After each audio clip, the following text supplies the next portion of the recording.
Hi, Tony here again from All the Remote Things, and I'm here with Barry O'Reilly. And if I'm not wrong, you're in the Philippines. How are you, Barry? I'm doing great. Yeah, good to be here, Tony. Yeah, probably be pretty nice there at the moment, actually, nice and warm compared to Uh, some countries who are going to be listening to this, I would imagine. Well, every day I'm in short sleeve shirt and shorts every day. Living the dream. Fun times. Lovely. All right. Well, so I think one of the most important things we need to do is would you like to introduce yourself for those that don't know who you are, Barry? Yeah, my name's Barry O'Reilly. I'm an entrepreneur, business advisor, and author. I've written two books. In Enterprise, How High Performance Organizations Innovate at Scale. It was part of our Greece's framework. And more recently, I wrote another book called Unlearn, Let Go of Past Success to Achieve Extraordinary Results. I'm faculty at Singularity University. I've advised a lot of startups, so work with a lot of early stage scaling businesses and coach executives from Fortune 500s. My current focus is launching a venture studio called Nobody Studios, where we're trying to build 100 companies over the next 5 years. And that's a fully remote first, crowd first organization. So pretty excited to share some of the lessons we've learned from building that business over the last year and a half. Yeah, it's absolutely brilliant. And I've had the pleasure of casting with you before. And one of the reasons I really wanted to get you on the cast was the last time that we spoke was what I like to say BC, before COVID, was in person at Yeah. Yale in Brisbane, Australia. And you just launched Unlearn at that moment in time, right? And one of the questions I probably want to just start with right now, everybody knows you from the Lean Enterprise book, right? So, and if you're watching this and you don't, go and read it because it's a gem. Thank However, you. I'd like to sort of talk about the journey from the Lean Enterprise book and that type of work to unlearning, which is a completely, well, in my mind, is a fairly big shift from what you were doing. Yeah, no, it's fascinating, right? Like even writing Lean Enterprise, right? At the time when Eric Ries had written Lean Startup, a lot of businesses were sort of very interested in experimentation and new product development, but they didn't feel like they were startups, right? They were larger scale companies or growing businesses, and that's really where myself, Jez, and Joanne, when we met with Eric, were like, right, well, this makes a lot of sense for us to be part of that series and cover those topics. And yeah, like I was just lucky, right? That book went gangbusters. Suddenly I was in meeting rooms with senior executive teams of the Fortune 500 companies or a lot of scaling businesses. So, my clients are everyone from Capital One, Wells Fargo, Spotify, Slack. Like it's just you name it. I was working with all these fabulous, absolutely gifted, very talented and competent leaders.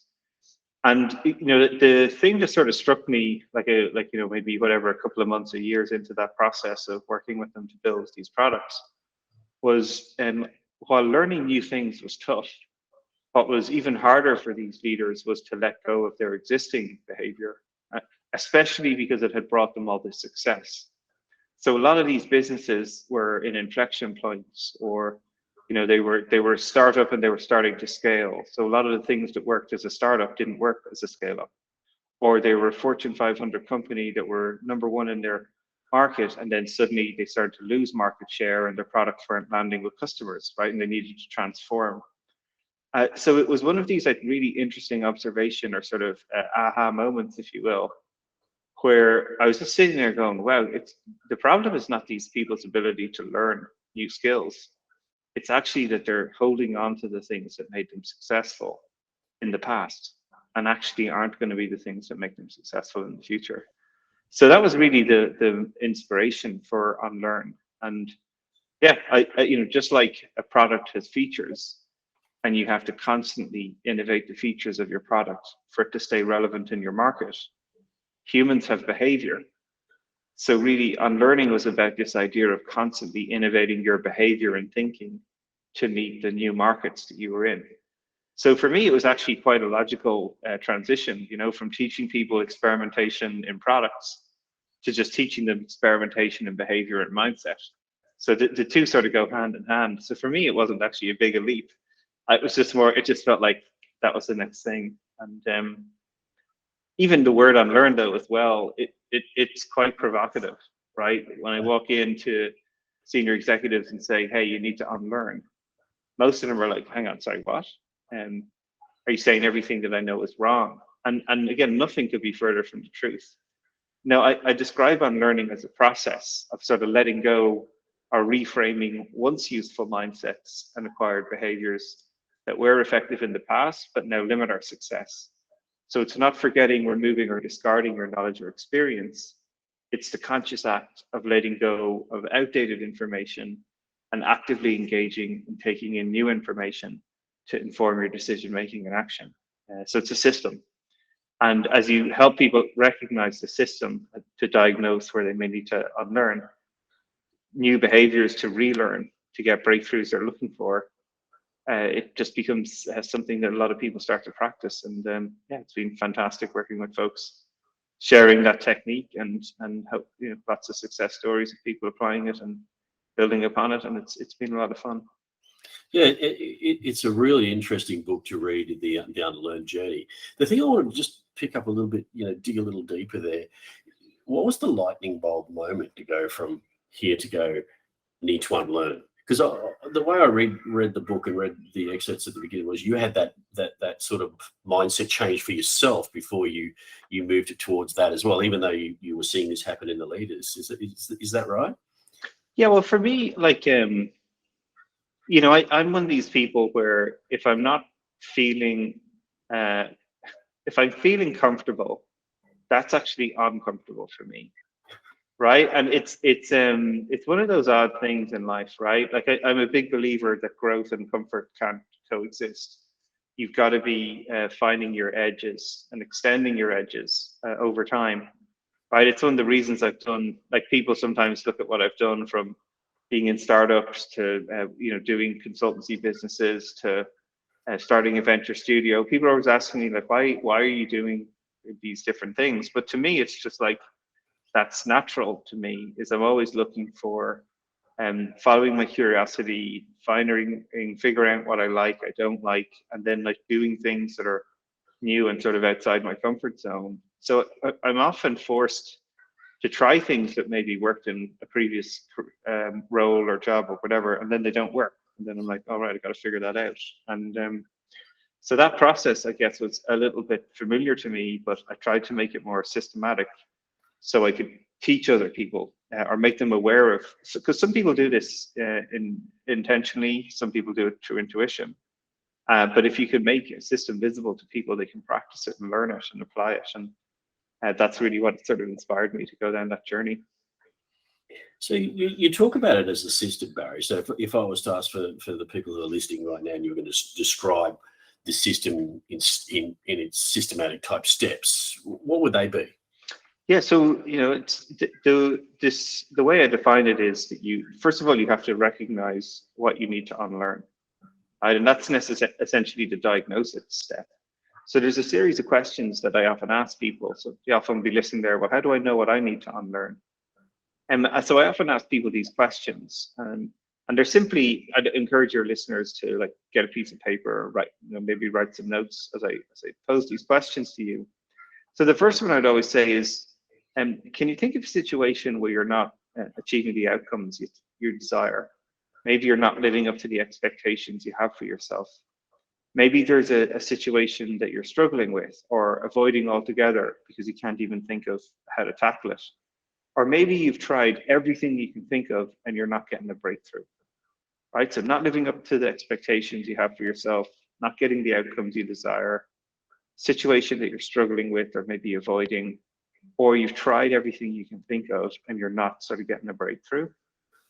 Now, when I ask people those questions, it's not necessarily a case of them coming up with one thing. They basically come up with about 5 or 6 areas, right? And these are it's when they're facing obstacles that they can't get past or achieve something that they want to achieve. There's an obstacle in the way, and that's actually a feedback mechanism that is telling you that your existing behavior is not working. That whatever you're trying to do to surmount that challenge, the behavior is not working because you're not getting past it, right? So the obstacle is feedback to say your behavior is not working. Therefore, you need to unlearn. You need to do something different. And then the next step is really just about helping people recognize that and reframe the obstacle as an outcome that they really want. What would be this vision of success that they're trying to achieve, and defining that in what I call an unlearning statement. So writing down a quantifiable example of, if you have unlearned the challenge you've identified, what will be different in the world, and some metrics and outcomes that will demonstrate that. And then once you've sort of written down this unlearning statement, then it's really about relearning. It's about starting to experiment with new behaviors to try and move you towards those outcomes that you've defined for yourself that will demonstrate you have in fact unlearned. And that is an experimentation process, right? You're thinking big about what you need to unlearn, but you often start small, trying these new behaviors to learn fast what works and what doesn't, in search of a breakthrough, right? And actually achieving progress towards the outcome you're aiming for. So sort of an example to bring this to life, I think, is even writing the book itself. You know, most people, I think, harbor ambition of, maybe, you know, wouldn't it be great one day to write a book? You know, it's one of these things that we often have in life. And yeah, totally, right? Like Yes. yeah, hands up. Yeah, like, and honestly, that was my life, you know, previous to Lean Enterprise, right? And I was just lucky enough that, you know, Jez Humble saw what I was doing in ThoughtWorks and reached out to me and said, hey, write a few chapters of this book. And I never thought I could have done it on my own, but it allowed me to start small about writing a book with a team. Unlearn I did on my own. And it was again, that was a sort of daunting task. It's like, right, I've written a book with the team. Could I do it on my own? That was sort of like the challenge I was saying to myself. But the thought of actually like sitting there and typing an entire book was daunting to me. I'm dyslexic. I have a solid history of D minuses in English literature. I still believe if my English teacher in school knew that I've written one but not two books, would not believe it. Yeah.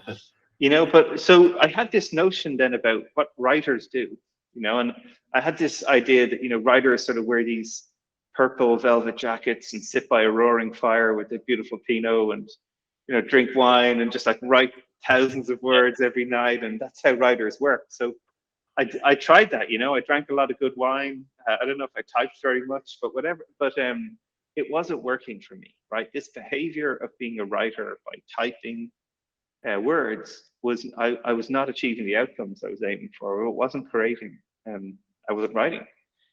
And so there was an obstacle there, right? And then, so for me, then I have to start thinking, well, this is an obstacle. Like maybe I can't write a book. But then I tried to sort of reframe what the outcome I was trying to create was. It wasn't, I didn't want to like type a book. I wanted to create content, actually, because a book is just content. And then this notion of actually, when I reframed the outcome or the aspiration I had to create content, then I suddenly was like, well, hang on. Typing is just one way to create content. There's lots of ways to create content. And when I thought about, for me, what was the more natural way for me to create content, it wasn't typing, it was actually talking. So what I ended up doing is I hired a journalist to interview me. And what I would do for the outline of the book and each chapter is I'd write down these sort of bullet points of points that I wanted to make in each chapter. And then what we would do is we would, just like this, the journalist would interview me and ask me questions, and we would record it and transcribe it using an AI. So we had this sort of almost instantaneous conversation that I talked about the book, what was going to happen, and what were the examples I wanted to use. And then the AI created a transcript of that within minutes. The journalist then would edit that transcript like as an editor would, and then they would send me this sort of like minimum viable chapter in a Word doc within like 1 or 2 hours. And suddenly then I had this sort of thing to react to, right? We had a prototype of the chapter that I could say, oh, I'll read it and go, I forgot this, and that shouldn't be there, and it should be here. And we were iterating. So it became this sort of like really interesting method for like creating a book, is that I didn't type any of it. I talked it all and edited it. And yeah, it's like a fabulous process for me personally, because it got the best out of me. And when people read Lean Enterprise, it's kind of funny. My friends that know me, they're like, oh yeah, you know, I can sometimes I can see like that sounds like Barry, or that sounds like Joanne, or that sounds like Jez, whatever. But when people read Unlearn, they literally are like, I feel like I'm sitting there beside you, reading it, because people who know me and have spent time with me are like, it's your true voice. Like I feel like I'm talking to you as I'm reading this, which is again fabulous, because that's what you want people to experience, is like they're feeling like they're there with you. So yeah, I actually got more of a interesting outcome as a result of unlearning. Writing a book actually would require typing it, but talking it, and that's sort of again another one of these sort of unlearning moments for me personally on my own journey. There's a lot of authors who are just, or want to be authors like myself, are just listening to that going, that's a fantastic idea. Like, that's absolutely brilliant. And secondly to that, if your English teacher is listening, not one, but two cracking books, by the way. So, yeah, definitely. I want to talk a little bit deeper into the unlearning in terms of remote. So obviously, Yeah. remote things, and when you released that book and you were writing that book originally, like, as I said before, when we talked about it, it was well BC, before COVID, and before, not the remote hybrid didn't exist then, but obviously that's scaled up to maximum now, and not going to be going back. What's your experience now using the unlearning and thinking about that with leaders whilst they're grappling with this? Because leaders are grappling with this. How do we continue with this remote, or how do we work in a hybrid situation? Yeah, no, it was really fascinating.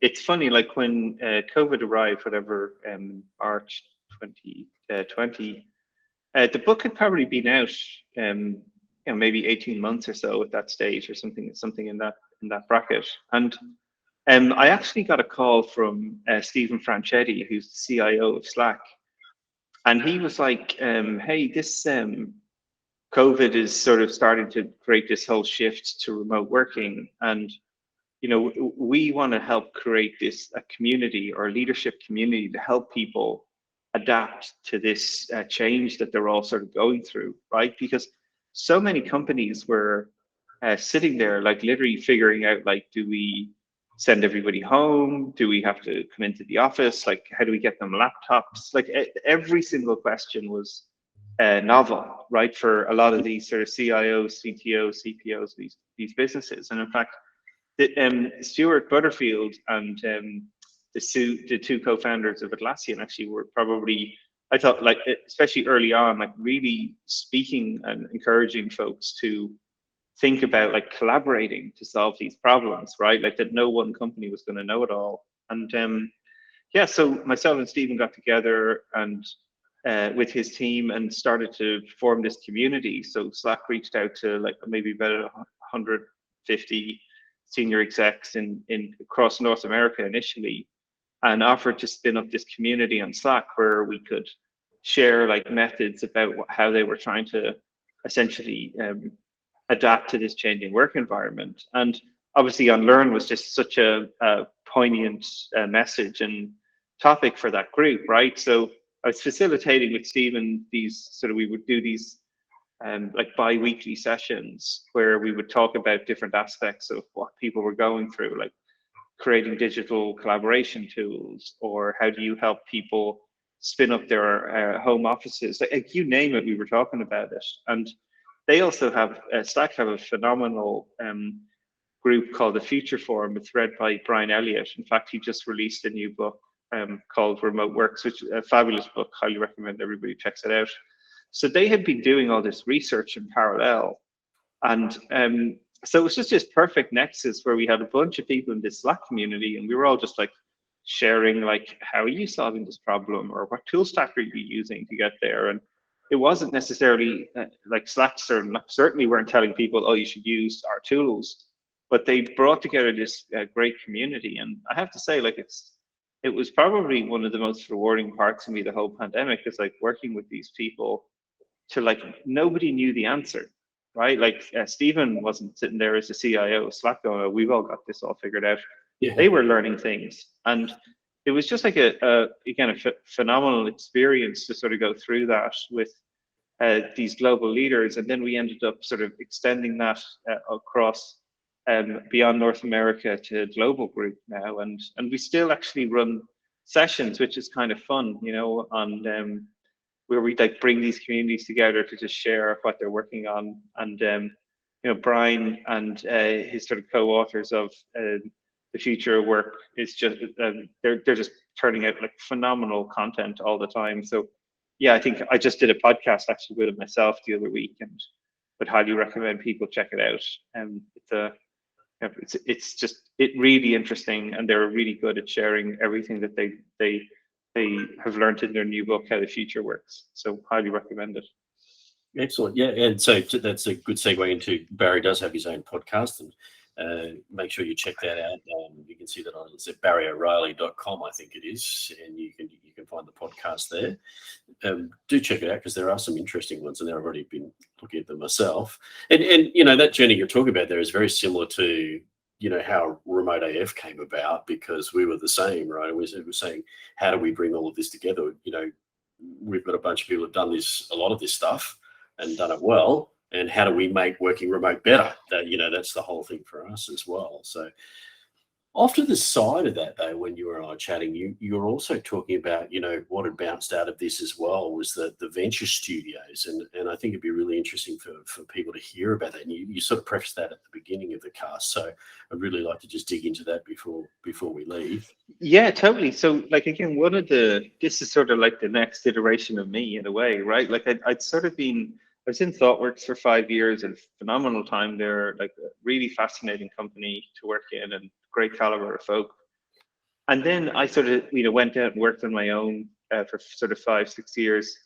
And I just sort of got back to this, like a lot of what I was doing at the time was like working with early stage businesses or scaling businesses, where I would sit on the executive advisory board. And I just reminded me how much I love building things, and I was lucky that one of the companies I work with, Agile Craft, was acquired by Atlassian and has now gone on to become Jira Align. I'm sure many people are using it as a portfolio management tool. And it just sort of reminded me, like, I loved the day-to-day of just like working with Steve Elliott and the team, like just building that product. And yeah, that was sort of like my step into like saying, well, actually, what I want to spend more of my time is building products, because I just love it. And I was introduced to one of the co-founders, Mark McNally, through another friend of mine who's actually on the exec board at Agile Craft, Lee Tagali. And yeah, like Mark was literally in his garage with this notion that he wanted to create a studio or a place where we could create lots and lots of startups in quick succession, early stage businesses. And this notion of a venture studio is really where you bring together the aspects of venture capital, where you raise money, and incubators and accelerators where you then get teams to go after these ideas. So we have been raising money to like build these companies. We've currently got 11 in production. We're trying to do 100 companies over the next 5 years. We're going to be the first venture studio that we know of to offer equity crowdfunding to the world. So any retail investor, anyone will be able to actually own a piece of our venture studio and every company we create forever.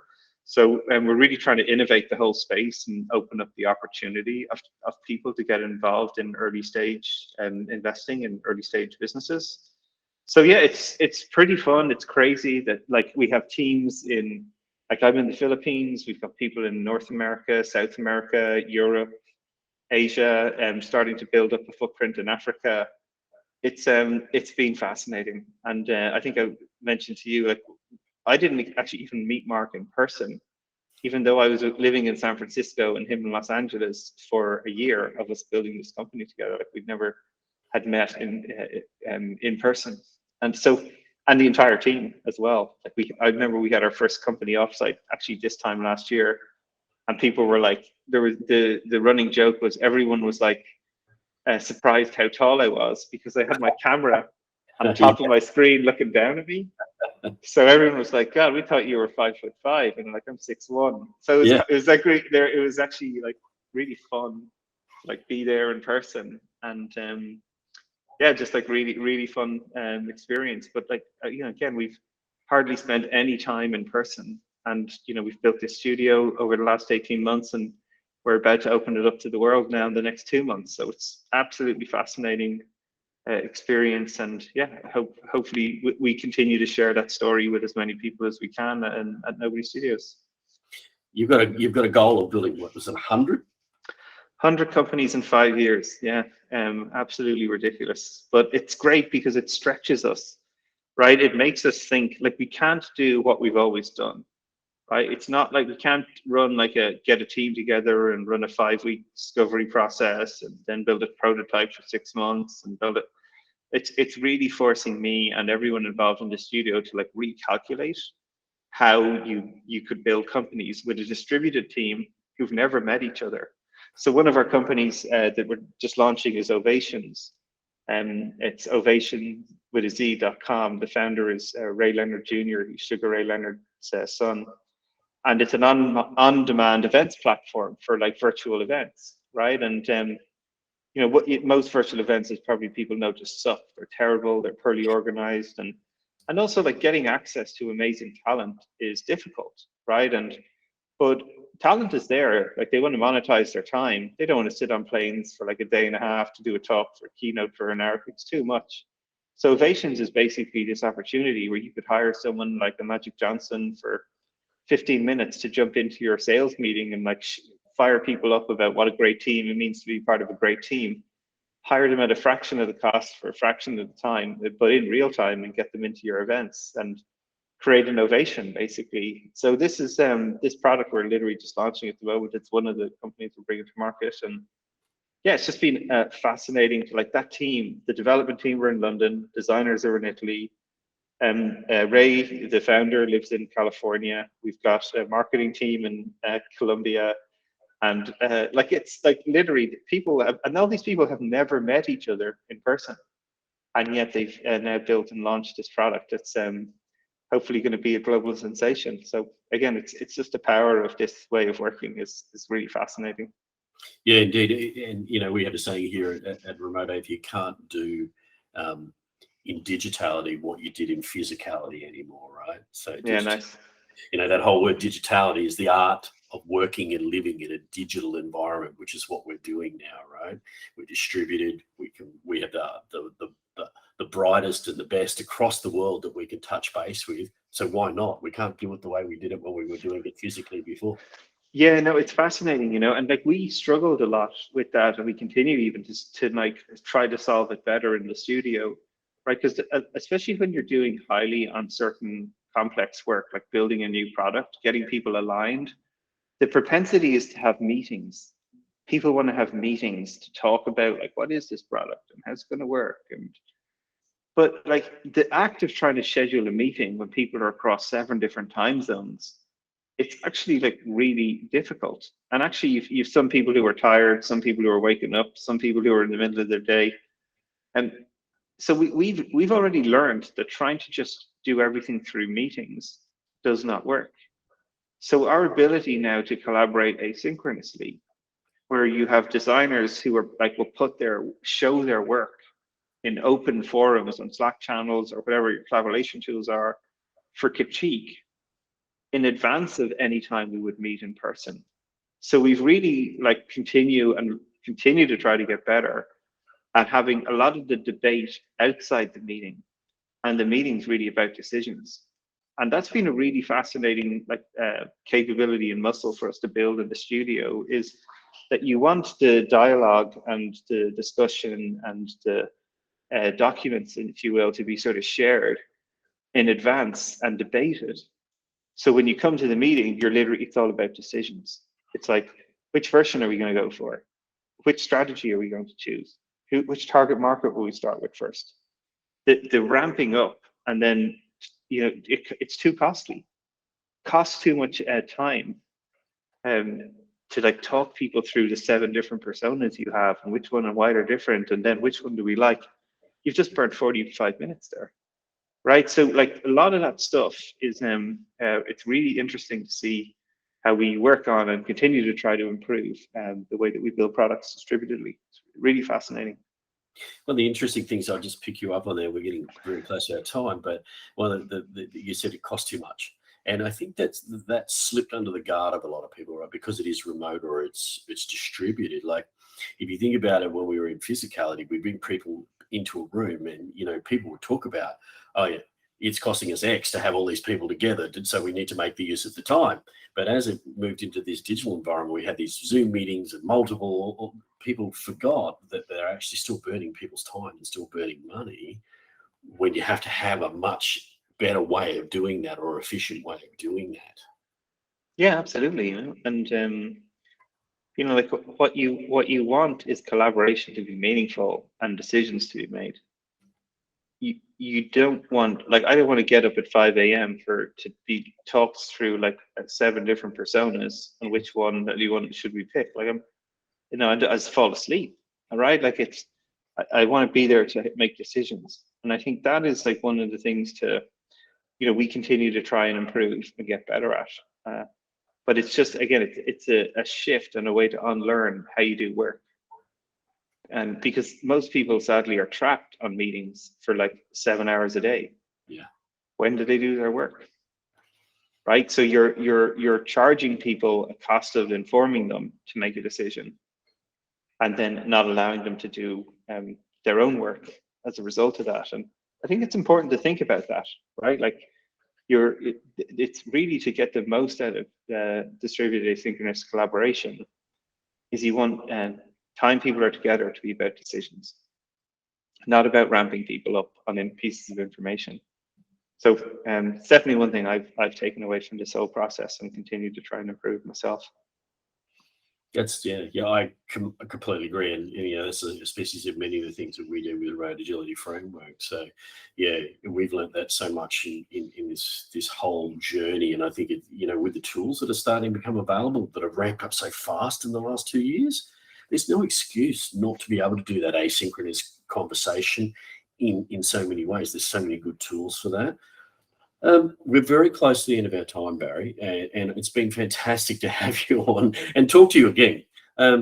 How can people get involved with Unlearning and the venture studios as well? Yeah, so you can follow me on barryoreilly.com and pretty much at Barry O'Reilly on all good social media platforms. But if you're interested in the studio, yeah, please check out nobodystudios.com. We're just about to launch our equity crowdfunding. I think it's going to be a really unique sort of innovation in that whole space and open up the world to be able to be venture investors. And I think that's kind of cool, where anyone can sort of become a VC, which will be kind of fun, I hope. And see what help us build the companies we're trying to build wherever you are throughout the globe. And that's an exciting transition and innovation for us. Thank you again for being on all the remote things. If you're listening to this, don't forget, like, subscribe, all those things we need you to do so we can keep the cars going. Don't forget the Remote AF community. Go to remoteaf.co, click the community button, join us on Circle. We've got a lot of people there who are really interested in this whole remote thing and how you interact with that. So join us on that. Barry O'Reilly, it's been fantastic. Thank you for being on all the remote things today. My pleasure. Thanks very much, Tommy.